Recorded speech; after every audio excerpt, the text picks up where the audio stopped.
Assalamualaikum warahmatullahi wabarakatuh. Pada malam hari ini saya akan mengerjakan tugas tambahan, yaitu membuat video. Dan pada malam ini saya akan menjelaskan tentang pedoman dasar akuntansi atau yang biasanya disebut PDA. Jadi apa sih akuntansi itu? Akuntansi adalah proses mengidentifikasi, mencatat, menggolongkan, mengikhtisarkan, dan melaporkan informasi keuangan. Informasi ini digunakan oleh berbagai pihak seperti pemilik usaha, manajer, kreditur, hingga pemerintah untuk mengambil keputusan.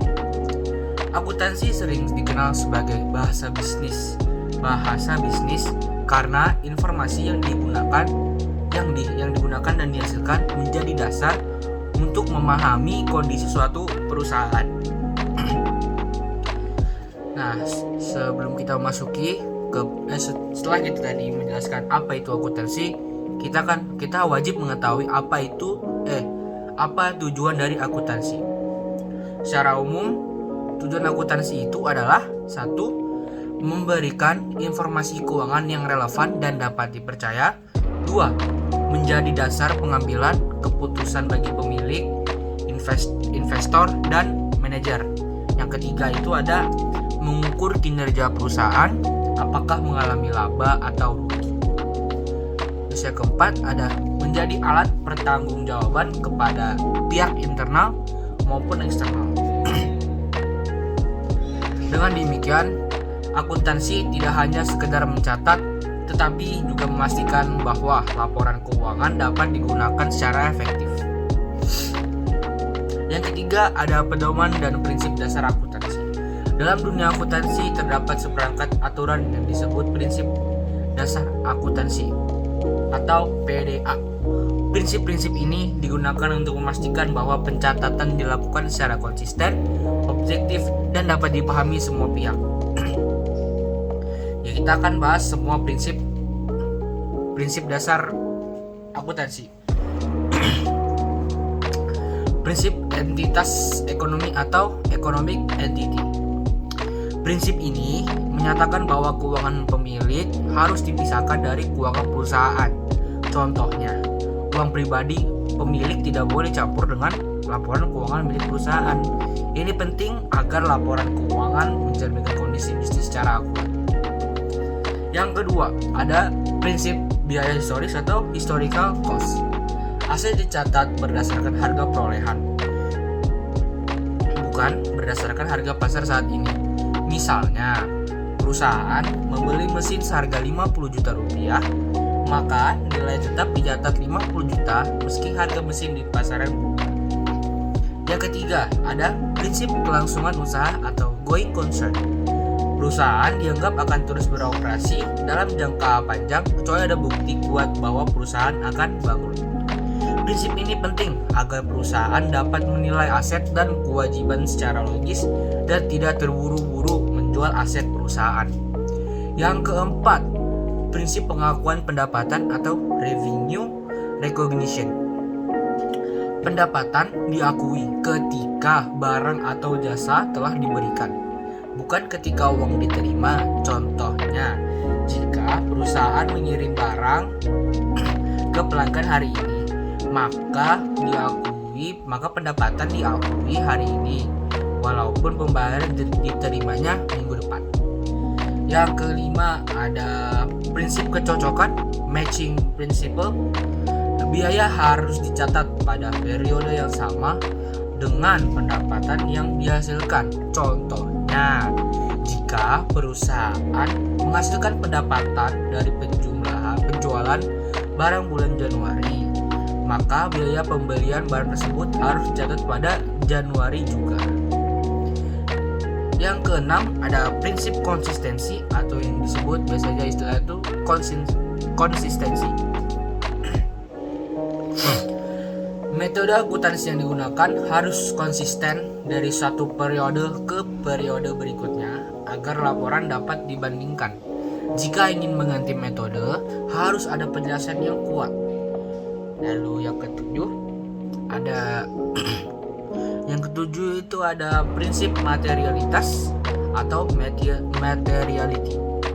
Informasi harus disajikan secara lengkap sejauh informasi tersebut berpengaruh terhadap keputusan penggunaan laporan keuangan. Hal-hal kecil yang tidak berdampak besar boleh disederhanakan. Lalu ada prinsip objektivitas atau objectivity. Setiap transaksi harus didukung bukti yang dapat diverifikasi, seperti kwitansi, faktur, atau nota. Tujuannya agar laporan keuangan bebas dari rekayasa.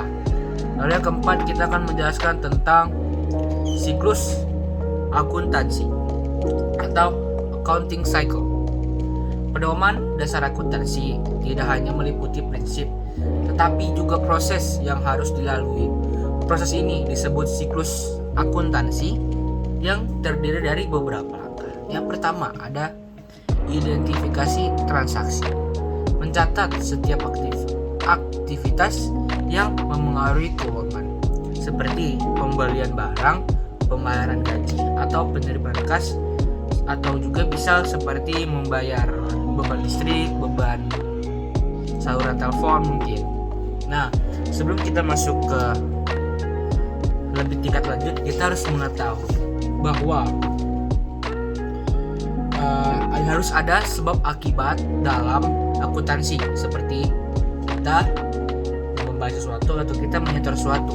Nah, di akuntansi itu wajib ada 9 hal penting yang harus ada di akuntansi.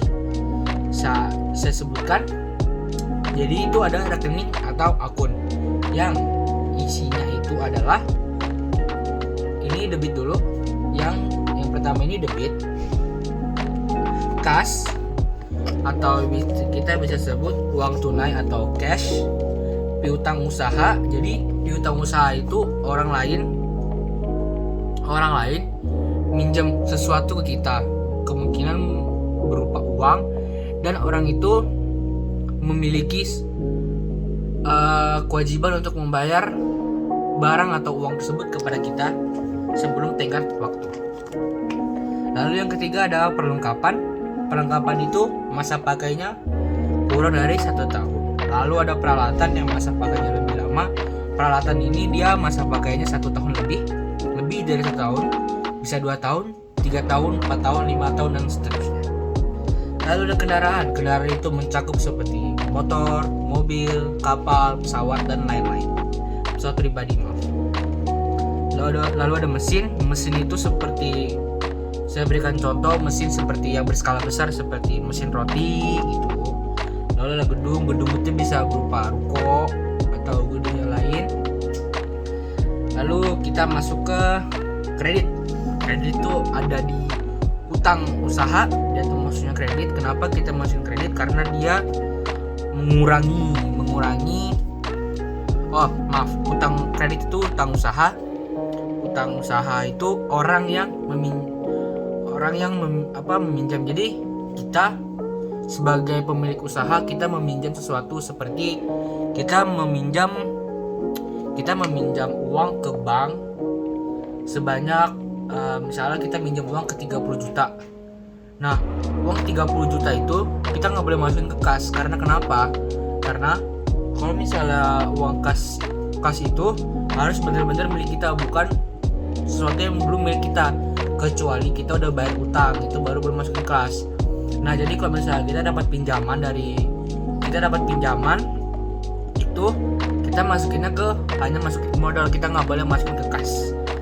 Lalu kita ada modal usaha. Nah, modal usaha ini mencakup 3. Ada pendapatan itu bisa jadi pendapatan jasa. Lalu ada biaya atau beban yang kayak tadi. Beban itu bisa kayak beban gaji, beban listrik, beban telepon, dan lain-lain. Lalu ada prive itu pengambilan untuk kepentingan pribadi pemilik perusahaan. Jadi misalnya saya sebagai pemilik perusahaan, saya memiliki bengkel Jaya Maju. Jadi saya punya motor saya kurang oli, jadi saya ngambil oli dari stok itu dan saya pakai sendiri. Nah, notes juga untuk kalian semua. Jadi semua ini harus dari POV dari perusahaan, jangan dari POV yang lain, karena nanti akan beda. Lanjut lagi, masuk ke dalam siklus akuntansi accounting cycle. Tadi kita udah ngejelasin tentang identifikasi transaksi. Lalu yang kedua itu adalah mencatat dalam jurnal. Setiap transaksi dimasukkan ke dalam jurnal umum lengkap dengan tanggal, akun yang terpengaruh, dan jumlahnya. Lalu setelah itu kita harus memposting ke buku besar. Jadi buku besar itu yang seperti ini. Sebelum kita posting buku besar, kita harus analisis dulu. Analisis itu kayak gini. Yang misalnya kas bertambah, misalnya kayak salon Ayu meminjam kepada bank sebesar 100 juta. Nah, berarti di ide analisisnya itu kita tulis di debitnya berarti modal plus ada utang di situ. Utangnya kan 100 juta. Nah, habis kita udah gitu, kita baru boleh masuk ke buku besar. Oh ya, analisisnya juga bisa dalam bentuk ini nih. Di sini tuh ada kas, piutang, perlengkapan, peralatan, kendaraan, mesin, gedung, harta, utang, modal. Nanti bakal ditambah. Harus balance. Udah. Lalu kita harus menyusun neraca saldo. Pada tahap ini, semua saldo dari buku besar dikumpulkan untuk memastikan debit kredit. Nah, di sini kita harus tahu apakah pengeluaran kita balance atau enggak. Kalau enggak balance berarti ada yang salah dengan perhitungan akuntansi kita. Lalu kita ini menyusun jurnal penyesuaian. Dibuat untuk mencatat transaksi yang belum tercatat, seperti beban yang masih harus dibayar atau pendapatan yang masih harus diterima. Nah, yang keenam itu menyusun laporan keuangan. Laporan yang dihasilkan meliputi laporan laba rugi, perubahan modal, neraca, laporan arus kas. Laporan ini menjadi produk akhir dari proses akuntansi. Nah, di sini tuh nanti pas udah di akhir-akhir banget tuh, nanti kita harus nutup jurnal penutup dari neraca saldo. Tahap akhir ini untuk memisahkan akun-akun sementara seperti pendapatan dan beban, biar akunnya udah fix, gak ngebingungin nanti akhir-akhirnya dan gak ribet. Lalu yang kelima itu adalah manfaat memahami pedoman dasar akuntansi. Jadi saya akan menjelaskan manfaat dari tadi udah 13 menit kita ngejelasin tentang akuntansi, pedoman prinsip dasar akuntansi semuanya dari tadi isi ini rekening akun ada 9. Terus ada kabar baik banget buat lu. Maaf tadi ada gangguan dari teman saya. Jadi di sini saya akan menjelaskan manfaat dari memahami pedoman dasar akuntansi. Jadi dengan memahami pedoman dasar ini kita mendapatkan beberapa manfaat penting, seperti 1. Mampu mencatat transaksi dengan benar. Jadi kita nggak usah ngasal-ngasalan nyatet transaksi, jadi ujung-ujungnya nanti kita nggak bisa ngatur keuangan gini. Tenang, ada namanya akuntansi. Lalu yang kedua, menghindari kesalahan laporan keuangan. Yang ketiga, memudahkan analisis kondisi perusahaan yang kayak kita sebutin tadi. Kita bisa tahu kalau perusahaan ini lagi dalam keadaan laba atau lagi keadaan rugi atau lagi menuju ke kebangkrutan. Kita bisa tahu dari akuntansi ini. Lalu yang keempat itu yang terakhir ada menjadi bekal untuk bekerja di bidang administrasi, keuangan, dan bisnis. Jadi buat kalian semua yang mau kuliah akuntansi dan lain-lain dalam bisnis-bisnisan yang berbau keuangan ini, prinsip dasar akuntansi. Namanya aja udah prinsip dasar. Jadi kalian harus bisa ini kalau mau ambil akuntansi, bisnis manajemen, SBM ITB. Bah ini mah harus bisa. Kalau nggak bisa, aduh, nggak usah lah itu ambil gituan, swasta aja. Nah, jadi itulah pembahasan lengkap mengenai pedoman dasar akuntansi atau yang sering kali kita sebut PDA. Kita telah mempelajari pengertian akuntansi, tujuan prinsip-prinsip dasar, hingga siklus akuntansi. Dengan memahami konsep ini, kita dapat lebih mudah memahami bagaimana laporan keuangan dibuat dan digunakan dalam dunia bisnis. Semoga penjelasan ini bermanfaat dan membantu dan dalam memahami akuntansi. Mohon maaf jika ada salah kata. Wabillahi taufiq wal hidayah. Wassalamualaikum warahmatullahi wabarakatuh. Kasih Bapak.